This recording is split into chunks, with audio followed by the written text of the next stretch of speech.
Second generation Red She Dares Not Shake, expert revelations attract attention. CCP influence behind Taiwan's legislative Yuan and Hong Kong's chaos, US must be wary. Wang Wenbin suddenly steps down as Foreign Ministry spokesperson, possible future moves revealed. Fire breaks out at Communication University of China, dorm safety systems fail, students struggle to escape. The CCP claims to create a glorious atmosphere for organ donation, netizens call for leaders to lead by example. It's all covered in today's China Truths. Second generation Red She Dares Not Shake, expert revelations attract attention. Recently, Taiwan's legislative Yuan plans to forcibly pass a bill to expand parliamentary powers, which has sparked massive public protests in Taiwan. The legislative Yuan is currently controlled by the Kuomintang, with Han Kuei-yu as the new speaker and Fu Kun-chi as the head of the Kuomintang's legislative caucus. On February 6 this year, Chinese exiled writer Yuan Hongbing revealed in an interview with the independent media Vision Times that on January 27, the CCP's Taiwan Affairs Office submitted a document titled Strategic Points for the Occupation of Taiwan's Legislative Yuan to CCP leader Xi Jinping and the chairman of the Chinese People's Political Consultative Conference Wang Huning. This document aimed to completely disrupt and infiltrate Taiwan, with the battlefield being the legislative Yuan. On May 24, Yuan Hongbing stated in an interview with the Central News Agency that this information was provided by the second Red generation whom Xi Jinping dares not shake. The CCP intends to turn the Kuomintang into the vanguard of the CCP's military, thereby achieving the goal of unification through internal and external cooperation. Yuan Hongbing, who is familiar with the internal politics of the CCP's upper echelons, has previously disclosed several internal CCP conflicts. However, Yuan did not reveal who the second Red generation whom Xi Jinping dares not shake actually is. Nevertheless, on January 3 this year, he published an article in Taiwan's Liberty Times stating that, according to a conscientious person within the CCP system, a group of second Red generation, led by Liu Yuan, son of former Chinese state chairman Liu Shaoqi, planned a joint signature campaign calling for Xi Jinping to step down. Among those who participated in the anti-Xi signature campaign were Liu Yuan, Deng Pufang, son of Deng Xiaoping, Hu Depeng, son of former CCP General Secretary Hu Yaobang, Luo Diandian, daughter of former CCP General Luo Ruiqing, and the children of CCP Marshals Yi Jianying, He Long, Nie Rongzhen, and Su Xiangqian. This revelation has caused some controversy overseas, with doubts about the likelihood of the second Red generation rising against Xi, but indeed some are dissatisfied with Xi's approach. Liu Shaoqi's son, Liu Yuan. On May 25, commentator Su Ke highlighted in the Epoch Times that Liu Yuan, son of Liu Shaoqi and a notable figure among the second Red generation, remains a critical player in CCP politics. As a former general and political commissar, Liu played pivotal roles under both Hu Jintao and Xi Jinping, including key purges within the military. Despite retiring unexpectedly in 2015 and fading from the political forefront in 2023, Liu Yuan's potential influence within CCP dynamics is still significant. Su Ke suggested that Liu Yuan could still sway political outcomes, either directly or through associates, which continues to concern Xi Jinping. Among other powerful second Red generation figures, Deng Xiaoping's son Deng Pufang stepped down from the honorary chairmanship of the China Disabled Persons Federation in September 2023, and the Deng family currently has no political presence. However, Su Ke believes that as the banner of reform and opening up, the Deng family is also considered difficult for Xi to shake. Hu Yaobang's son Hu Depeng. Hu Depeng, son of Hu Yaobang, is another influential figure from the second Red generation who has historically held significant sway over Xi Jinping, often being consulted by Xi as an elder brother. However, the relationship has cooled notably since Xi's rise to power. During an initial meeting after taking office, Xi dismissed Hu's suggestions for political reform, indicating a reluctance to pursue substantial changes. This shift marked the start of a growing distance between the Hu and Xi families, a gap that widened further following outspoken remarks by Hu Yaobang's third son, Hu Dehua, leading to an estrangement between the two families. Xinxian's son, Xin Qinghong. Xin Qinghong, son of CCP elder Xingshan and a former high-ranking CCP official, is seen as a central figure in the anti-Xi Jinping factions within the party. Having been elevated by Jiang Zemin to numerous influential roles, Xin played a significant role in the CCP's power dynamics during and after Jiang's leadership. Former CCP Politburo Standing Committee member, Secretary of the Central Commission for Discipline Inspection, and author Wang Wenbin believes that Xin Qinghong currently represents the overall anti-Xi forces.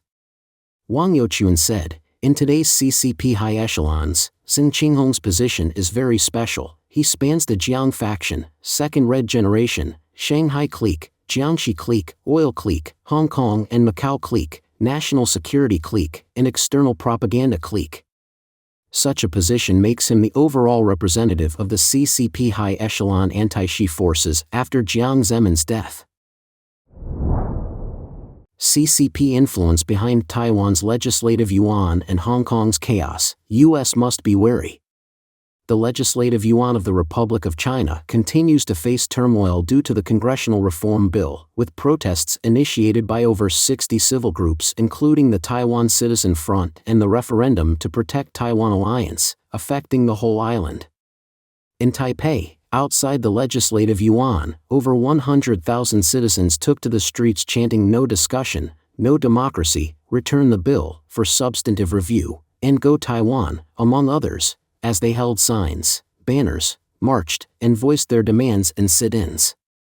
This scene reminds one of the 2019 Hong Kong citizens' anti-extradition protests, with similar scenes and social impacts such as traffic disruptions. The CCP promised Hong Kong one country, two systems for 50 years to secure its return to mainland China, but continued to subtly intervene.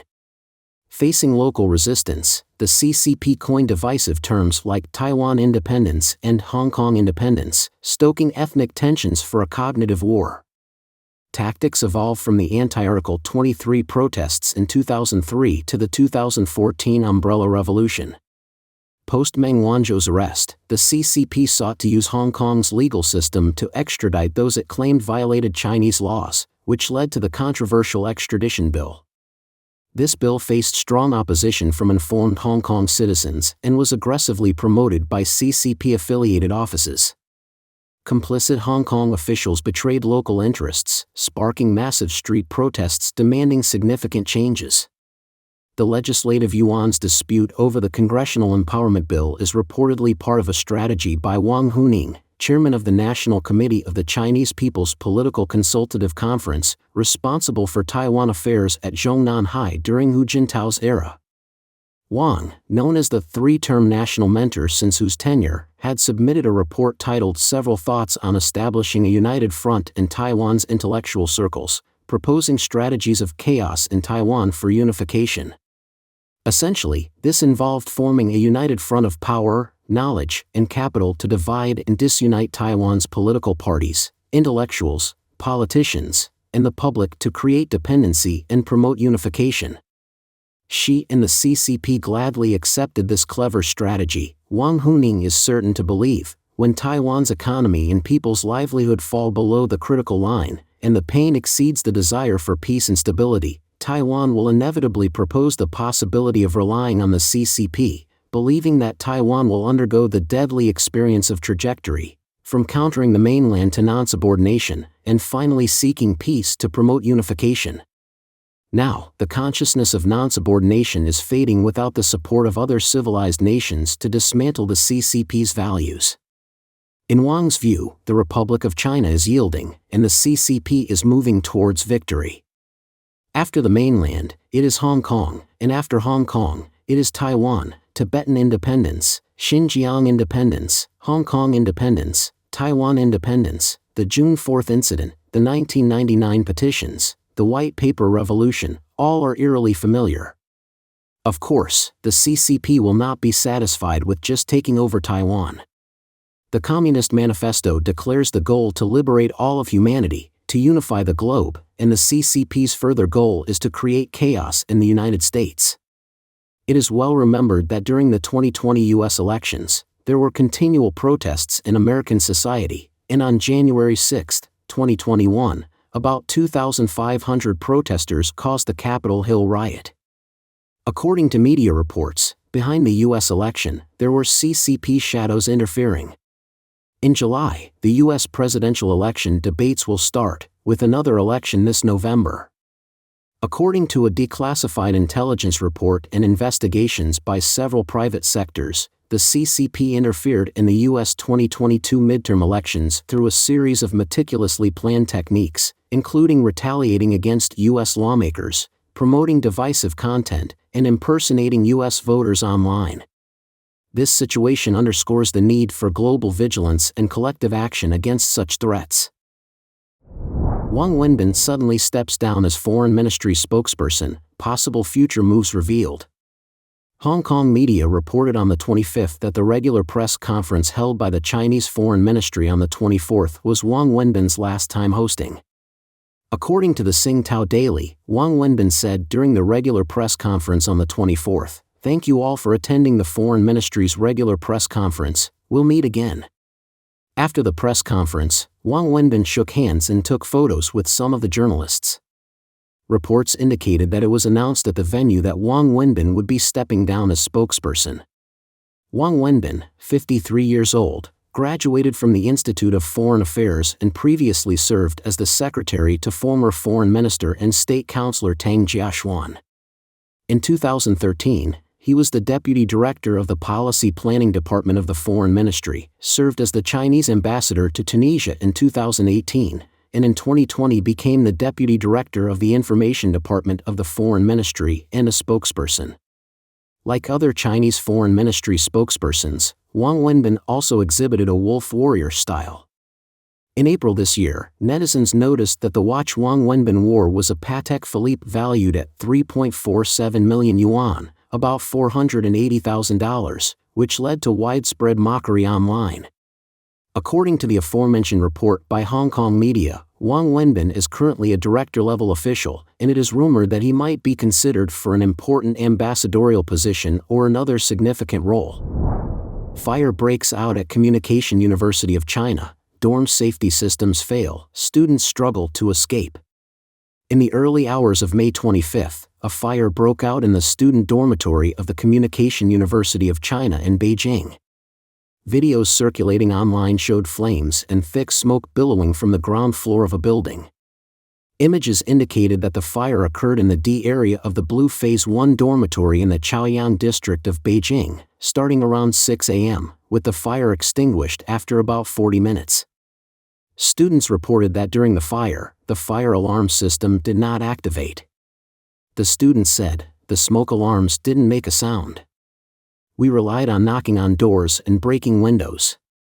The fire extinguishers, fire hydrants, and smoke alarms were all inoperable. Dormitory supervisors and proactive students had to wake their sleeping peers one by one. Many students rushed to the first floor, where access gates required facial recognition to open. Due to heavy smoke and overcrowding, students were unable to use the facial recognition system and ultimately had to break the gates with fire extinguishers to escape. They used the fire extinguishers to break the gates because they found the extinguishers were non-functional. Students from another dormitory area reported, "Our area was awakened by the thick smoke around 6:10 a.m.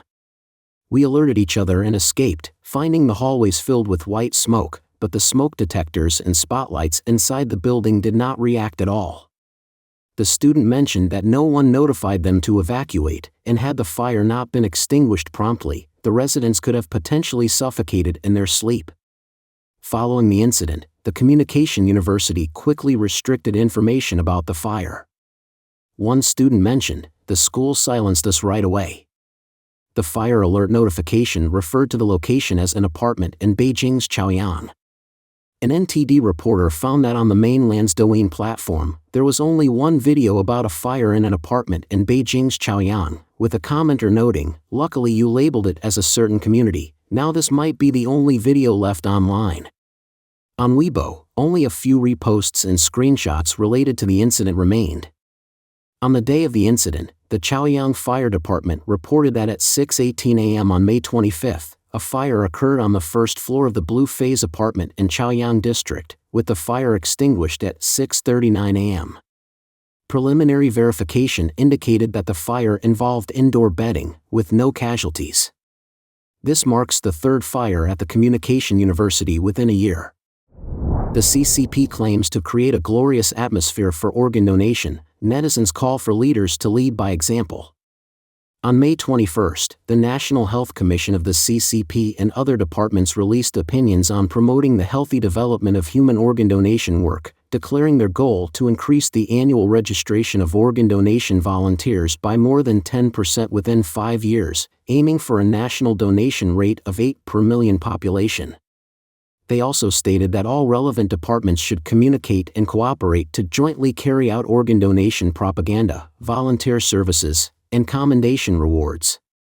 On May 23, Zhou Wei, the director of the Organ Procurement and Distribution (OPO) department at Wuhan University Transplantation Medicine Center and the executive deputy director of the Central South Hospital's OPO department at Wuhan University, told the CCP's mouthpiece, The People's Daily, that many people lack understanding of organ donation. He emphasized the need to change public perception and involve the whole society, advocating for increased organ donation education and propaganda to actively create a glorious social atmosphere for donation. On the mainland's Weibo platform, netizens have urged, let the leaders donate first, and you guys do this glorious thing first. Comments include, if so many civil servants donated, we would definitely be number one in the world. There's also a remark, watch out for your own children. In recent years, there have been frequent mysterious disappearances of teenagers in mainland China. Despite extensive surveillance coverage, these missing children are rarely found. Concurrently, the volume of pediatric organ transplant surgeries in China has noticeably increased. More and more Chinese citizens suspect a connection between these two phenomena. Especially on October 14, 2022, the mysterious disappearance of Hu Xinyu, a freshman at a Yuan high school in Yanshan County, Shangrao City, sparked widespread participation and support online. Despite strong suppression of public opinion by the CCP authorities, which concluded that Hu Xinyu had hanged himself and presented so-called evidence, and arrested those who questioned it, public concerns have not dissipated. In February 2017, the authoritative international academic journal Liver International announced the retraction of a paper related to liver transplantation published online by Xing Shusen, a chief physician at the first affiliated hospital of Zhejiang University, among others. The journal's editor-in-chief, Mario Mondelli, stated that the paper involving 563 liver transplants lacked ethical proof of origin, leading to a lifetime publication ban for the authors. As early as 2014, the US-based World Organization to investigate the persecution of Falun Gong analyzed over 300 medical papers from more than 200 hospitals across 31 provinces in mainland China. This analysis suggested the existence of a large-scale live donor bank, as descriptions in these papers indicated that the donors were still alive at the time of organ harvesting. The organization's findings contribute to ongoing international exposure of the CCP's practice of forcibly harvesting organs from Falun Gong practitioners. Huang Jiefu, the chairman of the China Organ Donation and Transplantation Committee, publicly claimed in 2020 that by 2023, China will become the world's leading country in organ transplants, aiming to gradually reach 50,000 cases per year. On May 1, the CCP's regulations on human organ donation and transplantation were implemented. Many people worry that cases of missing youth nationwide might surge. Don't forget to leave a comment in the section below to share your opinions on today's topic with us. Make sure to like and subscribe to see more interesting topics from China Truths.